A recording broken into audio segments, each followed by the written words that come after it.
প্রিয় দর্শক, আপনাদের শুভেচ্ছা জানিয়ে চ্যানেল আইয়ের নিয়মিত আয়োজন সংবাদপত্রে বাংলাদেশের আজকের পর্বটি শুরু করছি। আমি মীর মাসরুর জামান। গণমাধ্যমের গুরুত্বপূর্ণ সংবাদগুলোকে ঘিরে চলমান পরিস্থিতি নিয়ে আলোচনার নিয়মিত এই আয়োজনে আজ সম্মানিত অতিথি হয়ে আমাদের সঙ্গে রয়েছেন দৈনিক সমকালের উপদেষ্টা সম্পাদক জনাব আবু সাইদ খান। আমরা স্বাগত জানাচ্ছি আপনাকে আমাদের। ধন্যবাদ। প্রিয় দর্শক, শুভ নববর্ষ। আজ বাংলা 1432 সালের প্রথম দিন।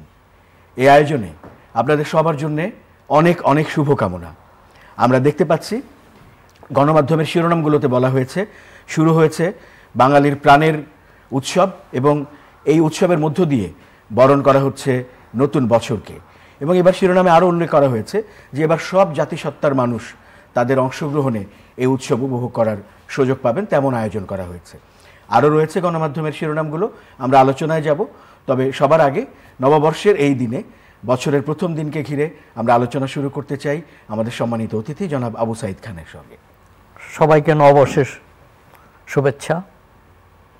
তো আমরা বোধহয় নববর্ষ নিয়ে কথা বলতে পারি। এটা বাঙালির আবহমান কালের সংস্কৃতি। আমার মনে হয় বাঙালির চেয়ে বরং বাংলার বলাটাই সঙ্গত। এই জন্য যে বাঙালির বাইরেও যে জনগোষ্ঠী রয়েছে, অর্থাৎ চাকমা, মারমা কিংবা আমাদের সমতলের যে আদিবাসী, গারো, সাঁওতাল, সবারও অনুষ্ঠান। বরং এটা আমার কাছে হয় যে এটা হচ্ছে এই দেশের, বাংলাদেশের লোকায়ত অনুষ্ঠান। এবং এটা সারা বছর আমরাও শৈশবে যেটা দেখেছি, এটা গ্রাম থেকে, মাটি থেকে উঠে আসা অনুষ্ঠান। আমরা শৈশবে কিন্তু মেলাটা হতো চৈত্র সংক্রান্তির মেলা। অর্থাৎ এই মেলাতে কৃষক তার সমস্ত রকম প্রয়োজনীয়, যেমন কাঁচি, দা, বটি কিংবা এই ধরনের কৃষি নিড়ানি, এইসব কিনত। এবং সেখানে বিভিন্ন রকম যে মিষ্টান্ন, যেটা সেই সময় ছিল জিলেপি, তো সেই সময় বাতাসা, এগুলো সবসময় দানাদার এই ধরনের মিষ্টি কিন্তু তখন প্রচলন ছিল। আমিরটি এইগুলো কিনে নিয়ে আসতো এবং এইগুলো নিয়ে তার পরের দিন সকালে সবাই ঘটা করে তো এগুলো বিলি করা হতো। আর একটা হচ্ছে হালখাতা ছিল। এবং কালক্রমে এটা শহরে উঠে এসেছে এবং শহরে উঠে আসার মধ্য দিয়ে আমার মনে হয় ছায়ানটের একটা কৃতিত্ব রয়েছে। 60-এর দশকে ছায়ানট তার সঙ্গীত দিয়ে, রবীন্দ্রসঙ্গীত, পরে নজরুল, লোকায়ত সমস্ত লোকগান দিয়ে এটা শুরু হয়েছে। এটা কিন্তু অব্যাহত রয়েছে। তো তারপরে এটা মেলা আসছে এবং মঙ্গল শোভাযাত্রা। এর পর্যায়ে আমরা দেখলাম যে আনন্দ শোভাযাত্রা শুরু হলো। এটা আনন্দ শোভাযাত্রা, হ্যাঁ, বর্ষবরণ আনন্দ শোভাযাত্রা। তারপরে এক সময় এটা মঙ্গল শোভাযাত্রায় পরিণত হলো এবং এটা সারা পৃথিবীতে ছড়িয়ে পড়লো। এবং যে কারণে ইউনেস্কোর হেরিটেজে কিন্তু এটা স্থান পেয়েছে। তো এবার আবার আমি জানি না কি কারণটাও জানি, মঙ্গল শোভাযাত্রা বাদ দেওয়া হয়েছে। এটা মোটেই সঙ্গত হয় নাই। কেননা যে মঙ্গল শব্দ তো কোনো অপরাধ করে নাই। হ্যাঁ, হিন্দু ধর্মের কোনো সংস্কৃতির সাথে মঙ্গল শব্দ থাকতেই পারে, সব শব্দই তো থাকতে পারে। তাই বলে কি আমরা শব্দটাকে প্রত্যাহার করব? যা আমি জানি না কবে বলা হবে যে মঙ্গল গ্রহ থেকে মঙ্গল শব্দটা তুলে দেওয়া হোক। এই ধরনের এটা সংকীর্ণতা, এগুলো আমার মনে হয় বন্ধ হওয়া উচিত। এবং এই সংস্কৃতি হওয়া উচিত সার্বজনীন, এটা সর্বজনীন হওয়া উচিত। হ্যাঁ, ধর্মের সঙ্গে সংস্কৃতির যোগ আছে, রাজনীতির সঙ্গেও যোগ আছে, কিন্তু এটা যতটা রাজনীতি নিরপেক্ষ, যতটা ধর্ম নিরপেক্ষ রাখা যায়, যতটা সর্বজনীন রাখা যায়, সেটাই আমার কাছে মনে হয় সেটাই কল্যাণকর, সেটাই মঙ্গলজনক। আপনি ছায়ানটের কথা বলছিলেন। আমরা দেখেছি যে ভোরবেলায় ছায়ানটের সেই ঐতিহ্যবাহী আয়োজন রমনা বটমূলে হয়েছে, সুরের ধারা চ্যানেলের আয়োজন রবীন্দ্র সরোবরে হয়েছে ধানমন্ডির, এবং অন্যান্য বিভিন্ন জায়গায় দেশ জুড়েই নানা আয়োজনে মানুষ অংশগ্রহণ করছে। এবং আমি যেটি আগেও বলছিলাম যে বিভিন্ন জাতিসত্তার মানুষ যারা বাংলাদেশে বাস করে, আপনিও বলছিলেন, এবং তারাও এরকম আয়োজনে অংশ নেওয়ার জন্য এবার বিশেষভাবে জোরও দেওয়া হয়েছে। আপনি না, নিশ্চয়ই। এবং শুধু তাই না, আমরা যেটা পাহাড়ে যেটা হয় সেটা আরও কিন্তু 3 দিন ধরে উৎসব হয়। সেটা হচ্ছে বৈশ, আর একটা সাংঘাই এবং বিজয়, 3টে মিলে হচ্ছে বৈশাখী উৎসব। 3 দিন ধরে উৎসব হয়। ব্যাপকভাবে তারা এই উৎসব পালন করে। পাহাড়ি মেয়েরা নেচে গেয়ে তারা নববর্ষকে বরণ করে। তার বাইরেও অন্যান্য মানুষ আছে, তো তাদেরকে, হ্যাঁ, এটা খুব ভালো উদ্যোগ যে 28টি জাতিগোষ্ঠীর মানুষ তারা এবার যোগ দিচ্ছে একই মিছিলে। আমার মনে হয় এই সমন্বয়টা দরকার। সমন্বয়বাদী ধারাটা, অর্থাৎ আমরা যেটা বহুত্ববাদের কথা বলছি, সেটা হচ্ছে বহু ধর্ম, বহু ভাষা, বহু মানুষ বহু সংস্কৃতির একটা মিলনকে হবে, এবং এই অন্তর্ভুক্তিমূলক সমাজটা এটা খুবই গুরুত্বপূর্ণ। তো সেই জায়গা হলো উদারতাটা দরকার। সেটা করতে গিয়ে যদি এখানে কোনো বিশেষ যদি সম্প্রদায়ের তার চিন্তা ভাবনা ঢুকিয়ে দেওয়ার চেষ্টা করা হয়, তাহলে সেখানে কিন্তু ব্যত্যয় ঘটে, সেটা মোটেই কাম্য না। অনেক সময় যেটা হয় যে আমাদের সংস্কৃতিতে একটা জিনিস আছে, একটা পশ্চাৎপদতা কিন্তু আছে, সবসময় পিছন থেকে টানার একটা ব্যাপার আছে। যখনই যেমন ধরুন যখন রেডিও আসলো তখন বলা হলো এটা শয়তানের বাক্স, এটা করা যাবে না, এটা শোনা যাবে না, এমনকি ছবি তোলা এটা হারাম, নাজায়েজ করে দেয়া হলো। তো মাইক ব্যবহার, আমি শৈশবে আমার গ্রামের পাশে একটা মাদ্রাসা আছে, সেখানে গিয়েছি, তারা মাইক ব্যবহার করতেন না। তো মাইক ছাড়া তারা বলতো যে মাইকে গান গাওয়া হয়, রেকর্ড বাজানো হয়, অতএব মাইকে করা যাবে না। তারা চিৎকার করে বক্তৃতা দিতেন, অনেকে শুনতেন, অনেকে শুনতে পেতেন না। তো এই ছিল একটা ব্যাপার। তো আমার কাছে মনে হচ্ছে যে এই জায়গা থেকে এই বাধাটা কিন্তু আসবে, কিন্তু সব বাধাই শুনতে হবে রাষ্ট্রকে, সমাজকে, এমনটা না, তাহলে কিন্তু অগ্রযাত্রা হবে না। বাধা তো এসেছিল যে মেয়েরা ঘরের বাইরে বেরোতে দেবে পারবে না, তাদের কাজ হচ্ছে গৃহের কাজ, কিন্তু কই সেই বাধা অতিক্রম করে মেয়েরা তো আজকে পুরুষের পাশাপাশি তারা স্থান করে নিয়েছে। এমনকি স্কুল কলেজে, অনেক বিশ্ববিদ্যালয়, অনেক কলেজে মেয়েরা ছেলেদের চেয়ে ভালো করছে। তো আমরা যখন আমাদের এত চেষ্টা করার পরও ক্রিকেটে, ফুটবলে ভালো করতে পারছে না মেয়েরা, কিন্তু তাদেরকে ততটা সাপোর্ট দেওয়া হয়নি, তারা কিন্তু এশিয়ান মানে এখানে সাউথ এশিয়ান চ্যাম্পিয়ন হয়েছে, বাইরে থেকে পুরস্কার ছিনিয়ে নিয়ে এসেছে। অতএব একটা জাতির ক্ষেত্রে অনেক বাধা থাকবে, পশ্চাৎপদতা থাকবে, কিন্তু পশ্চাৎপদতাকে যেভাবে গুরুত্ব দেওয়া হয় সেটা কোনো ক্রমে সমর্থনযোগ্য না। অতীতেও আমরা দেখেছি আগের সরকার হেফাজতের ফতোয়ায় সিলেবাস পাল্টে দিল, আপনার খেয়াল আছে নিশ্চয়ই, স্কুলের সিলেবাস পাল্টে দিল। আবার এই সরকার যদি একই জিনিস অনুসরণ করে যে কারো ফতোয়ায় তারা যদি এই ধরনের মঙ্গল শোভাযাত্রা পাল্টে দেয়, এটা কোনো ক্রমে সমর্থনযোগ্য নয়। এখানে একটা দৃষ্টিভঙ্গি, সুদূর প্রসারিত দৃষ্টিভঙ্গি দরকার, এবং সেই দৃষ্টিভঙ্গি রাষ্ট্র ধারণ করবে। রাষ্ট্র কোনো সংকীর্ণ দৃষ্টিভঙ্গি কিংবা সংকীর্ণতার কাছে মাথা নত করতে পারে না, সেটা সঙ্গত না। আমরা একটি শিরোনামে দেখতে পাচ্ছি, এখানে বলা হয়েছে যে সবার সহাবস্থান এবং শান্তি স্বস্তি ও সহাবস্থান ফিরিয়ে আনতে হবে। সেটা খুবই গুরুত্বপূর্ণ, এবং সেই ক্ষেত্রেও আমার মনে হয় যে একটু উদার দৃষ্টিভঙ্গিটা দরকার, এবং এই উদার দৃষ্টিভঙ্গির সামাজিক ক্ষেত্রে দরকার। সবাইকে গ্রহণ করার যে ব্যাপারটা, এটা রাজনীতিতেও কিন্তু এটা দরকার। রাজনীতিতে হ্যাঁ, রাজনীতিতে পক্ষ থাকবে, প্রতিপক্ষ থাকবে, কিন্তু কোনো কোনো ক্ষেত্রে সেখানে সামগ্রিকতাকে ধারণ করতে হবে। এই সামগ্রিকতাকে ধারণ করতে পারেনি বলেই যে বিভিন্ন সময় আমরা দেখেছি যে, যেমন আমরা যেটা বলি শেখ হাসিনার শাসন আমলে এই সামগ্রিকতাকে ধারণ করতে পারলো না। নির্বাচনে অন্য বড় দলগুলোকে নির্বাচনী প্রক্রিয়ার বাইরে রেখে নির্বাচন করলো, পরপর 3টা নির্বাচন হলো, সামগ্রিকতাকে ধারণ করতে পারলো না। একই জিনিস যদি আবার অনুসরণ করা হয়, একই ঘটনার কিন্তু পুনরাবৃত্তি হবে। আর একটা হচ্ছে যে আমি যে জিনিসটা আর একবার একটু স্পষ্ট করে বলতে চাই, যেটা আমি বলতে চাচ্ছিলাম, সেটা হলো যে এখানে একটু রাজনীতিকে একটু উদার জায়গা থেকে দেখতে হবে, এবং কোনো আক্রোশ, হ্যাঁ ঘৃণা থাকবে, ক্ষোভ থাকবে, আক্রোশ থাকবে, কিন্তু এমন কিছু আমাদের কোনো অনুষ্ঠানে, কোনো মিছিলে এটা করা উচিত না যেটা বিভাজন রেখা দেখা দেয়, এটা করা ঠিক না। যেমন ধরুন যে এখানে দৈত্য দানবের ছবি, বাঘের ছবি, বিভিন্ন রকম ছবি আছে, কোনো আপত্তি নেই, দানবের ছবি থাকতে পারে, ফ্যাসিবাদের ছবি থাক, কিন্তু কারো মুখাকৃতি যদি স্পষ্ট করা হয়, মোটিভটা যদি ফুটে তোলা হয়, তখন তাদের সমর্থক গোষ্ঠী, একটা সমর্থক গোষ্ঠী তো রয়েছে, তাদের সমস্ত গোষ্ঠীর মধ্যে এক ধরনের বিরূপ প্রতিক্রিয়া হতে পারে, তখন এই সর্বজনীনতা নষ্ট হয়ে যায়। যেমন ধরুন যে আন্দোলনের মধ্যে তো এরশাদ উৎখাত হয়েছিল, তারপরে হোসেন মোহাম্মদ এরশাদের দল, তারা কিন্তু এরশাদ নিজেই রংপুরে 5টা সিটে জিতেছিলেন, এবং তারপরে এখনো দল কিন্তু টিকে আছে। তো ধরুন আওয়ামী লীগ আন্দোলনের মধ্যে দিয়ে উৎখাত হয়েছে, আওয়ামী লীগ নেত্রী পালিয়ে গেছেন, এগুলো সবই সত্য, স্বৈরাচারের পতন হয়েছে, কিন্তু এর মানে এই নয় যে আওয়ামী লীগ মুছে গেছে কিংবা বাংলাদেশের রাজনীতিতে, সংস্কৃতিতে তাদের কোনো ভূমিকা নেই। তো সেই জায়গাগুলো আমার মনে হয় বিবেচনা করা দরকার।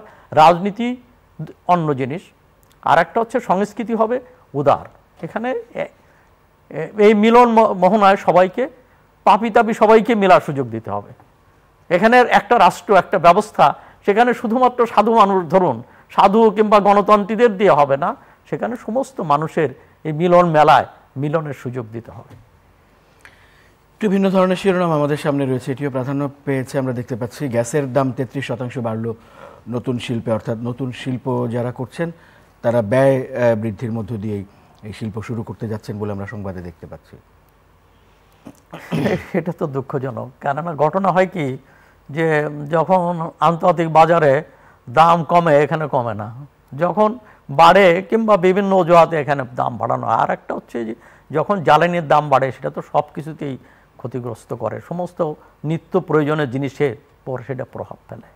তো এই জিনিসগুলোকে আমাদের বিবেচনা রাখতে হবে যে জ্বালানিটা হচ্ছে অর্থনীতির মূল শক্তি, প্রাণ শক্তি, এটাকে কতটা নিয়ন্ত্রণে রাখা যায় সেটি হবে খুবই গুরুত্বপূর্ণ। সেই জায়গাটা করতে হবে।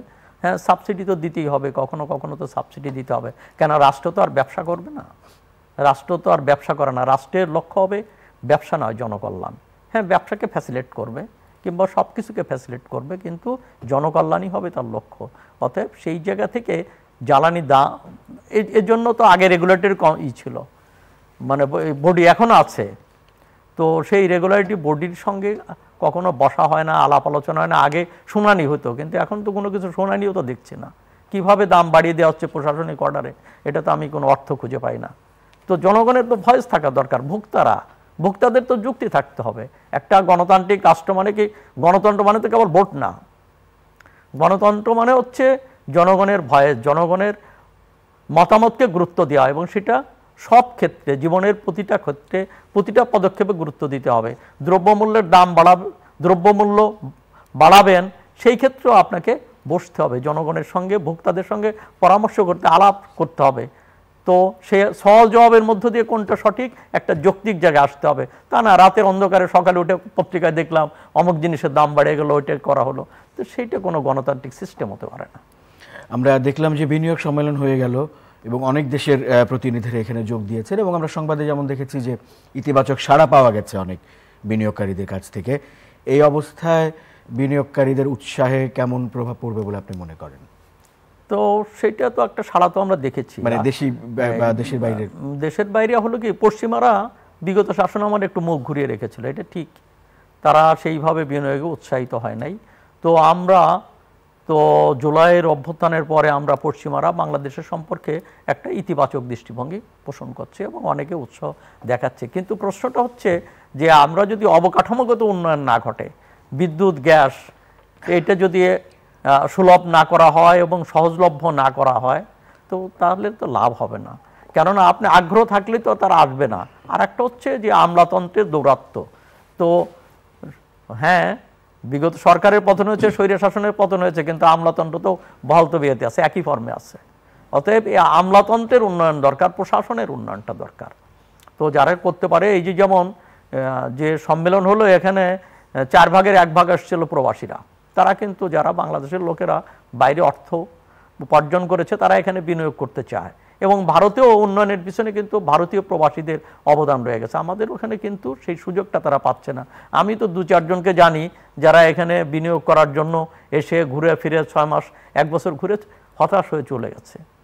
তো এই জায়গাটাকে তাকে সুযোগ দিতে হবে, এবং এটা কেবলমাত্র আহ্বান করে লাভ হবে না, তাদের সমস্যাগুলো দেখতে হবে এবং প্রতিনিয়ত বিষয়টাকে বিবেচনা আনতে হবে। তো হ্যাঁ, এখানে কিছু ব্যাপারটা রয়েছে, এখানে বড় বড় বিনিয়োগকারীরা বাংলাদেশের সম্পর্কে তারা উৎসাহ রয়েছে, সেই জায়গাগুলো করা দরকার। এখানে শ্রম শক্তি আছে এবং এটা সহজলভ্য শ্রম শক্তি আছে, সেগুলোকেও তারা বিবেচনা নিচ্ছে, এবং এখানে এই শ্রম শক্তিকে এবং এই জনশক্তিকে কাজে লাগিয়ে এখানে সহজে পণ্য উৎপাদন করা সম্ভব। অতএব সেই আগ্রহের জায়গাটাকে, সেই সঙ্গে এখানে প্রশাসনিক এবং অন্যান্য সাপোর্টটাকে, লজিস্টিকটাকে এনশিওর করতে হবে। আমরা জানি যে একসময় বাংলাদেশের পাসপোর্টে ছিল যে ইসরায়েল ব্যতীত অন্য দেশগুলোর জন্য এটি প্রযোজ্য। বর্তমানে গাজায় ইসরায়েলের যে বর্বর হামলা হত্যাযজ্ঞ চলছে, তার প্রেক্ষাপটে দাবিও উঠেছে, এবং আমরা আজ শিরোনামে দেখতে পাচ্ছি বাংলাদেশি পাসপোর্টে ইসরায়েল ব্যতীত ওই শর্তটি পুনর্বহাল করা হয়েছে। এটা একটা প্রোটেস্ট, আমরা বলতে পারি যে এটা একটা প্রোটেস্ট। হ্যাঁ, সেই প্রোটেস্টটা আমরা পাসপোর্টে লিখেও পারি, না লিখেও পারি। তো ঠিক আছে, লেখাটা যেহেতু মানবসেবিতের ক্ষোভ, ঘৃণা, রয়েছে এবং তার প্রকাশ হিসাবে আমরা পাসপোর্ট এটা লিখেছি, এটা নিশ্চয়ই সাধুবাদযোগ্য। কয়েকদিন ধরেই তো খুব আলোচনায়, আপনি জানেন যে মেঘনা আলম একজন মডেল অভিনেত্রী, তাকে আটক করা হয়েছে তার বাসা থেকে। আমাদের মাননীয় আইন উপদেষ্টা তিনি সংবাদ সম্মেলনে গতদিন বলেছেন যে মেঘনা আলমকে যেভাবে আটক করা হয়েছে প্রক্রিয়াটি সঠিক হয়নি এবং হাইকোর্ট এই বিষয়ে রুল দিয়েছে বলেও আমরা দেখতে পাচ্ছি। নিশ্চয়ই এটা তো মানে আমাদের আইন উপদেষ্টা তো এটাই স্পষ্ট করে দিয়েছেন, আসলে এই প্রক্রিয়াটা ঠিক না।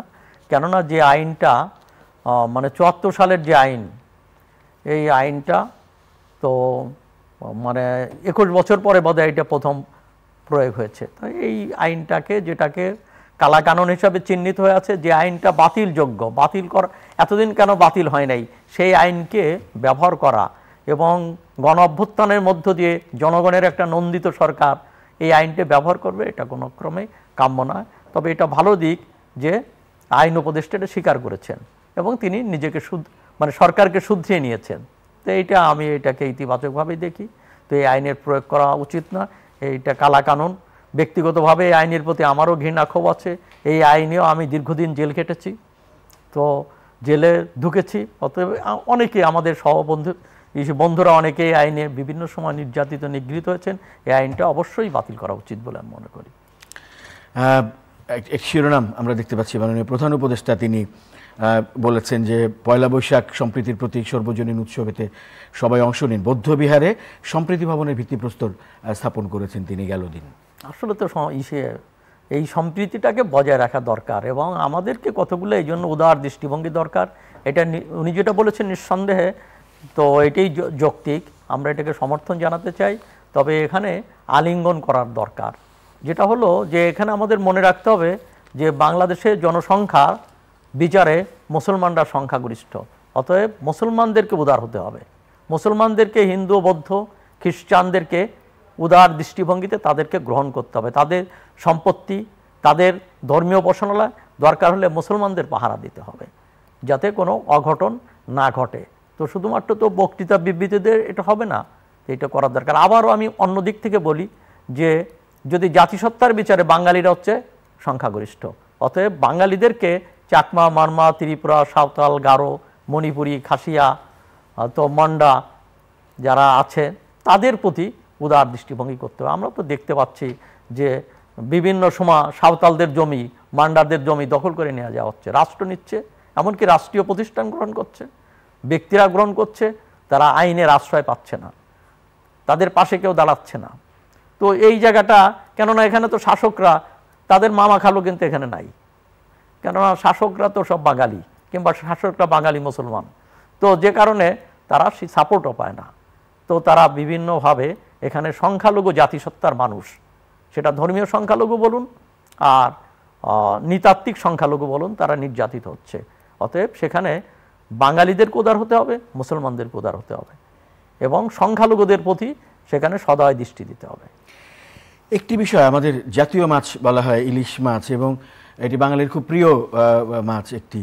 এর দাম নিয়ে অনেক বছর ধরেই, মানে সাম্প্রতিক বেশ কয়েক বছর ধরেই আমরা কথা দেখছি। এখানেও আমরা একটি শিরোনাম দেখছি যে ইলিশের ক্রেতা কম, দাম চড়া। হ্যাঁ, সেটা হচ্ছে। আর একটা হলো যে ইলিশ, তো এটা তো ইলিশের প্রজনন সময় চলছে এবং নিষিদ্ধ এখন। তো এই নিষিদ্ধ সময়ে তো তারপরে হচ্ছে আর একটা হলো যে এই যে পয়লা বৈশাখের যে রেওয়াজ, এটা বোধহয় কিছুটা বন্ধ হয়েছে কিনা আমি জানি না, যে পয়লা বৈশাখে যে ইলিশ মাছে এটা ব্যাপার, এটা আমার মনে হয় এটা ঠিক না। আর একটা হচ্ছে যে মাছের রাজা ইলিশ, কিন্তু একসময় কিন্তু এই প্রবাদটা ছিল না, একসময় ছিল শাকের রাজা পুঁই, মাছের রাজা রুই। তো এইটা হলো বাঙালির আদি প্রবাদ। কী করে এই ফিলিসবাদীর সঙ্গে মাছের রাজা ইলিশ হয়ে গেল আমি জানি না। যা হোক, তারপরে তো ইলিশ নিঃসন্দেহে আমাদের প্রিয় মাছ। তো তবে এই মাছটাকে আমার মনে হয় সংরক্ষণ করা দরকার, যেটা সংরক্ষণ করার জন্য সেই ক্ষেত্রে যে নিয়মটা তৈরি করে দেওয়া হচ্ছে যে প্রজননের সময় যেন মাছটা না ধরা হয়, এটি স্ট্রিক্টলি এটা কার্যকর রাখা দরকার, যাতে মাছের বাড়ে। আর বাজারটা তো নিয়ন্ত্রণ নাই, এটা তো বাজার তো নিয়ন্ত্রণের বাইরে চলে গেছে। তো এই বাজারকে নিয়ন্ত্রণ আনার দরকার। এখানে মাছেরও তো সিন্ডিকেট আছে, তো সেইটা। তবে হ্যাঁ, এটা ঠিক, নিশ্চয়ই আমি সাধুবাদ জানাবো যে গত রমজান মাসে মোটামুটি পণ্যের দামটা খানিকটা সহনীয় রাখতে পেরেছিল, কিন্তু তো এইটা একটা ব্যাপার, কিন্তু এইটাকে ধরে রাখা দরকার। অনেক অনেক ধন্যবাদ জনাব আবু সাইদ খান, ধন্যবাদ আপনাকে সময় দেওয়ার জন্য। প্রিয় দর্শক, আপনাদেরও ধন্যবাদ সঙ্গে থাকার জন্য। আমাদের সম্মানিত আলোচক যেমন বলছিলেন যে এই যে সহনীয়তা এবং মানুষের জীবন যাতে স্বস্তিপূর্ণ এবং শান্তিপূর্ণ হয় সেজন্য সবার যে ভূমিকা রয়েছে সেটি পালনে সবাই এগিয়ে আসুক, এটি নতুন বছরের অঙ্গীকার হোক আমাদের। আর আজকে দৈনিক সংবাদপত্র বন্ধ থাকবে, সংবাদপত্র কার্যালয়গুলো, সেই জন্য আগামী দিন দৈনিক সংবাদপত্র প্রকাশ হবে না বলে এই আয়োজনটি আগামী দিন হবে না। তার পরের দিন থেকে আবারও যথারীতি চলবে চ্যানেল আইয়ের নিয়মিত আয়োজন সংবাদপত্রে বাংলাদেশ। সঙ্গে থাকবেন আপনারা, আশা করি। ভালো থাকবেন সবাই।